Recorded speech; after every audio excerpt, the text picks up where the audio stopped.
সার্জিস আলম।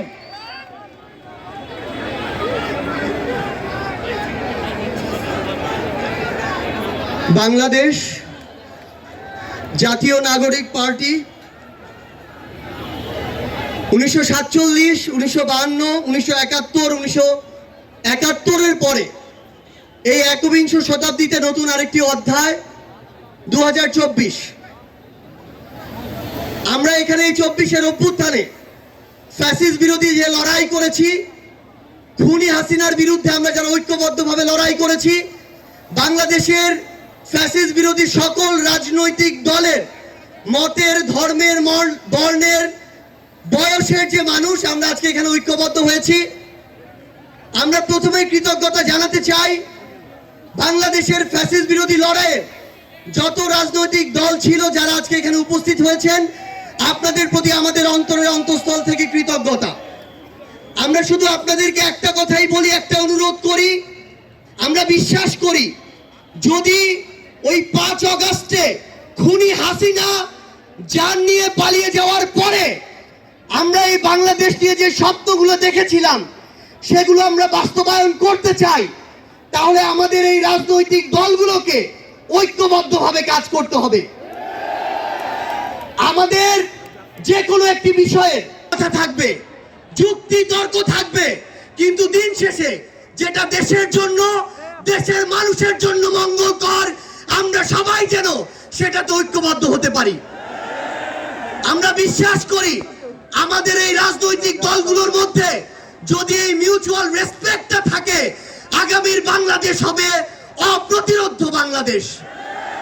আমরা আপনাদেরকে অনুরোধ করি বাংলাদেশের সরকারি যত কর্মকর্তা কর্মচারী আছে তারা যেন আর তাদের দায়িত্ব পালন বাদ দিয়ে তোষামোদীর রাজনীতিতে লিপ্ত না হয়। আমরা অনুরোধ করি বাংলাদেশ পুলিশ নামক যেই প্রতিষ্ঠানটিকে খুনি হাসিনা ধ্বংস করে দিয়েছে, সেই প্রতিষ্ঠানটি যেন কাজের মাধ্যমে তার গৌরবটি আবার ফিরিয়ে আনে।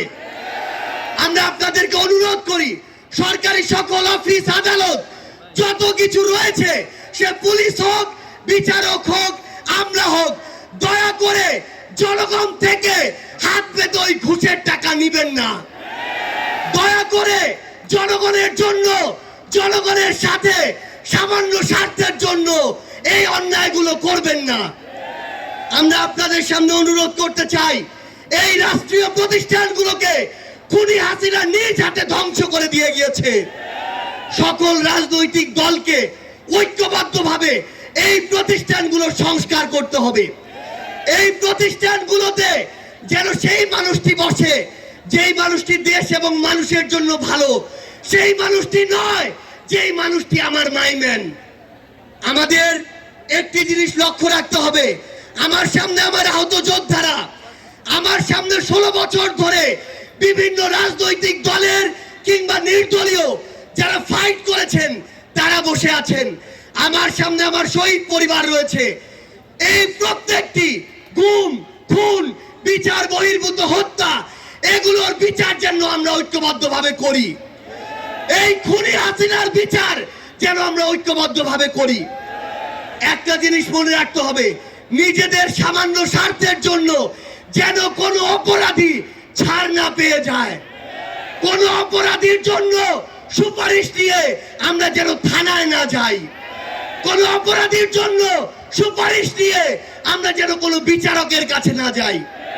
এই নতুন বাংলাদেশে ধ্বজভঙ্গ ওই শিক্ষা সিস্টেমগুলো, এই কারিকুলামগুলো আমাদেরকে ঠিক করতে হবে। এই বাংলাদেশকে বাংলাদেশপন্থী হিসেবে গড়ে তুলতে হবে। আমরা আপনাদের কাছে অনুরোধ করি, আগামী যে বাংলাদেশ আমরা স্বপ্ন দেখি, সকল রাজনৈতিক দল যদি ছোট ছোট স্বার্থগুলোকে এক পাশে রেখে ঐক্যবদ্ধভাবে কাজ করি, তাহলে সেগুলো আমরা বাস্তবায়ন করতে পারবো। এই মঞ্চ থেকে আমরা যেন এই শপথটুকু নিয়ে যাই, এই ছোট্ট জীবন সৃষ্টিকর্তা যাদেরকে গুরুত্বপূর্ণ দায়িত্বগুলোতে রেখেছেন, এগুলো তাদের কাছে আমানত স্বরূপ। আমরা যেন এই ছোট্ট জীবনে এত বড় দায়িত্বের আমানতগুলো দয়া করে খেয়ানত না করি। আমরা আপনাদের কাছে অনুরোধ করি, আমাদের রাজনৈতিক দলগুলোর মধ্যে কেন্দ্র থেকে ওই একদম গ্রাম পর্যন্ত, রুট পর্যন্ত যেন নিজেদের ভিতরে সুস্থ একটি প্রতিযোগিতা হয়, দয়া করে যেন আমরা কাউকে প্রতিপক্ষ না মনে করি। আমরা যদি যারা বড় রাজনৈতিক দল রয়েছি ছোটদেরকে ধীরে ধীরে সামনে এগিয়ে যেতে না দেই, তাহলে আমাদের মধ্যে ধীরে ধীরে এমন একটি মানসিকতা আসবে, যেই মানসিকতা হয়তো আমাদেরকে ধীরে ধীরে একটি স্বৈরাচারী আচরণের দিকে নিয়ে যেতে পারে। আমরা যেন সব সময়, আমি সহ আমরা সবাই খুনি হাসিনাকে দেখে যেন শিক্ষা নেই। আমরা আপনাদের কাছে অনুরোধ করি, আগামীর বাংলাদেশকে আমরা ঐক্যবদ্ধভাবে গড়ব। এবং একটা জিনিস শুধু মনে রাখবেন, দিন শেষে দেশ এবং মানুষের স্বার্থকে সবার আগে রেখে যদি আমরা এগিয়ে যেতে পারি, তাহলে আমাদের কাঙ্ক্ষিত বাংলাদেশ সম্ভব।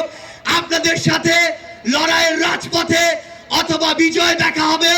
সব সময় বাংলাদেশের এই নতুন আজ যে পার্টিটি জন্ম নিতে যাচ্ছে, সেই পার্টির সাথে থাকবেন, সমর্থনে থাকবেন, দোয়ায় রাখবেন। আপনাদের সাথে আবারও দেখা হবে রাজপথের সংগ্রামে অথবা বিজয়ে। ধন্যবাদ সবাইকে।